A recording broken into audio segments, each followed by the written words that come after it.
दिल्ली के शालीमार बाग इलाके में सिंगलपुर गांव में इन दिनों बुलडोजर की कार्रवाई से खलबली मची हुई है।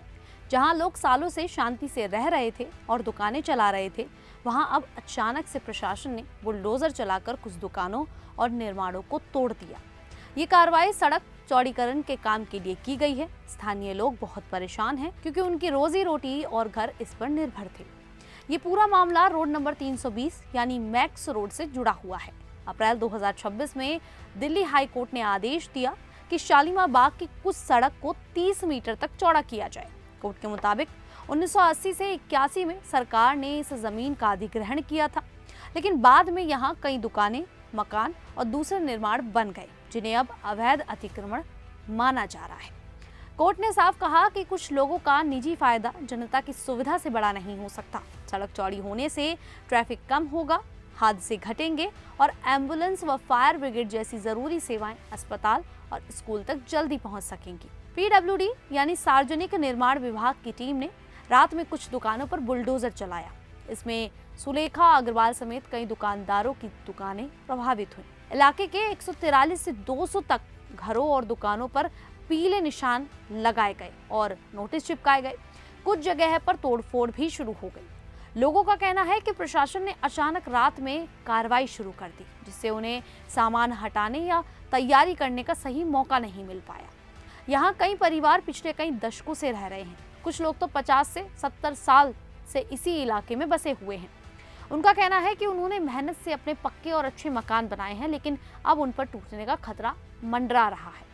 दुकानदारों को डर है कि उनकी रोजी रोटी छिन जाएगी। परिवारों का कहना है कि उनके बच्चे स्कूल जाते हैं और घर पर बुजुर्ग और बीमार लोग भी हैं। ऐसे में अचानक घर खाली करने के आदेश से लोग खुद को बेघर होने की स्थिति में महसूस कर रहे हैं।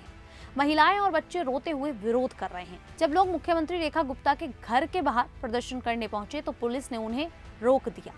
दिल्ली हाई कोर्ट ने लोगों को 30 मई 2026 तक घर और दुकानें खाली करने का समय दिया है। इसके बाद प्रशासन बिना किसी रुकावट के बुलडोजर कार्रवाई कर सकता है।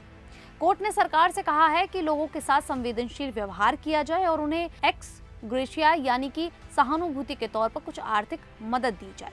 हालांकि अभी तक सभी लोगों के पुनर्वास या बड़े मुआवजे को लेकर कोई बड़ी घोषणा नहीं की गई है।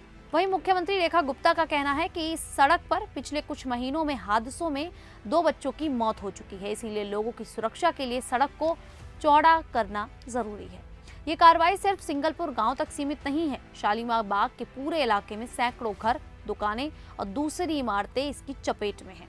विपक्षी पार्टियों का कहना है कि ये कार्रवाई गरीब लोगों और छोटे व्यापारियों के खिलाफ है। वहीं स्थानीय लोगों का सवाल है कि जो परिवार इतने सालों से यहाँ रह रहे हैं, उन्हें अचानक अवैध कैसे बताया जा सकता है। वहीं जिन लोगों की दुकानें तोड़ी गई हैं, वो सीधा प्रधानमंत्री नरेंद्र मोदी से मांग कर रहे हैं और कह रहे हैं कि वो कई सालों से यहाँ पर रह रहे हैं और वो उनको सब कुछ मानते हैं। ऐसे में उनके ये जो दुकानें हैं, घर हैं, उनको छोड़ दिया जाए।